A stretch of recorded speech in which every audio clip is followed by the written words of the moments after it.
I'm going to entitle this video, I think, Western Hypocrisy regarding Libya. Now, I don't know about you, but I have a problem with this whole Gaddafi thing. This mob killing of this autocrat slash dictator in full view of everyone on television. This is very, very problematic, and it should really disgust anyone who has even a notion of fundamental justice left. These scenes are they're fairly horrific. And if you could ever imagine yourself or anybody that you know in that kind of a situation, it's just simply wrong. And not only is it against the Geneva Conventions to start with, to basically capture your enemy and then dehumanize that enemy, no matter how bad he might be, okay, in front of a mob. It is simply indicative of not democracy or any kind of notion of that. It is indicative of barbarism and completely uncivilized behavior, in my view.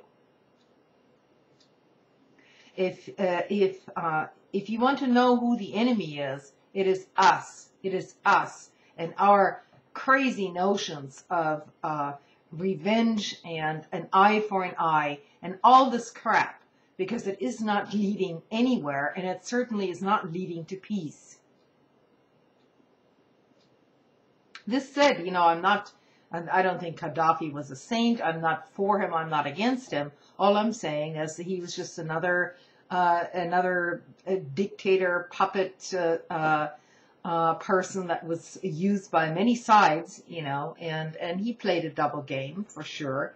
It's not like he didn't cooperate with the CIA, and in fact, he actually opened up his country as sort of a black site to CIA interrogations. So don't tell me that Gaddafi didn't cooperate with the West when he was asked to do so. No, he pretty much did. Previous to that, he was all for pan-Arab nationalism. Then he turned against that, and so he was basically an oddball to be used by the powers that be. And so now that he has been brutally killed, outside of any context of law whatsoever, okay? It basically, what we saw here was mob rule without any sort of law involved. It was simply the law of revenge. And Western leaders, and especially Hillary Clinton, I have to say, did display such a disgusting display on national television just a day ago. It was just totally beyond the pale. But, what do you expect from these assholes? So, I just would like to remind people that, everything you hear about Libya is, most of it is probably mainstream media propaganda. And so it's not like it is an open and closed book. It is, the situation is complicated. But let me remind you, and actually this was, I was reminded of this by a comment. Somebody had written a comment on some website, and I'd like to read that comment in full, just so you understand the context of it and what's going on. The new front on the 21st century resource wars is Africa, and Libya is chapter number 1, and AFRICOM is now going into full swing. Regarding Libya, and for some information from beyond the mainstream media veil, this poster pointed out some points and observations, which I will copy and paste down below for your information. You can click on those links and research it on your own. Number 1, Libya's offer to other African countries to trade, exchange, and barter Libya's gas and oil in exchange for agricultural produce, raw materials, and especially the ideas for an African gold-backed currency,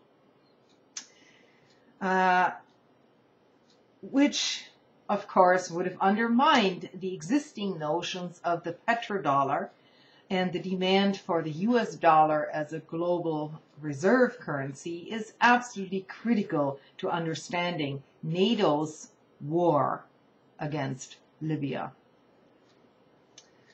Number 2, an ever greedy corporate eye is upon Libya's water sources, which will be available for future export now to Malta, Sicily, Egypt, and Tunisia. Number 3, Libya had no national debt and is not in hock to the unholy and usurious WTO, the IMF, the World Bank, Nexus. Libya's 2010 national debt was less than 6.4 billion, or roughly 9% of the GDP at a per capita figure of only $970 per person. Very, very different than what we face here in the United States. And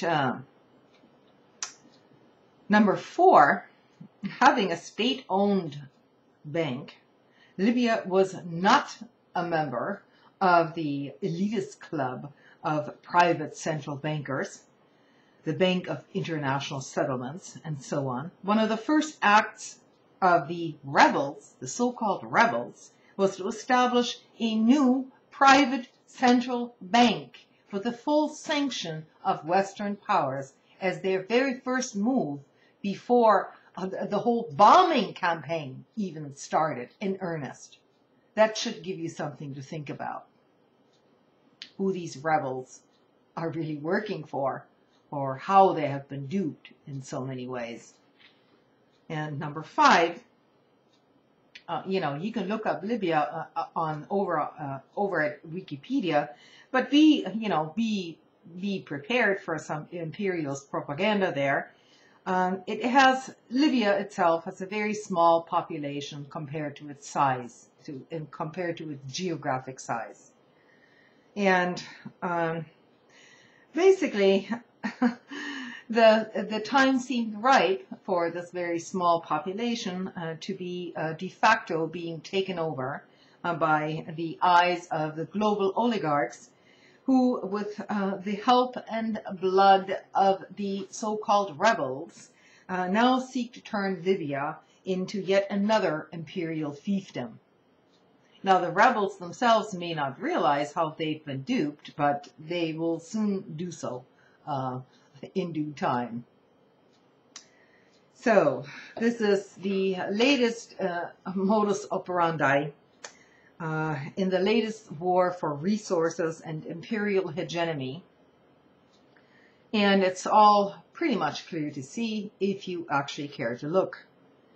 Libyans should be extremely wary of throwing the baby out with the bathwater, in other words, Gaddafi, and jumping out of the frying pan into the fire, as they say,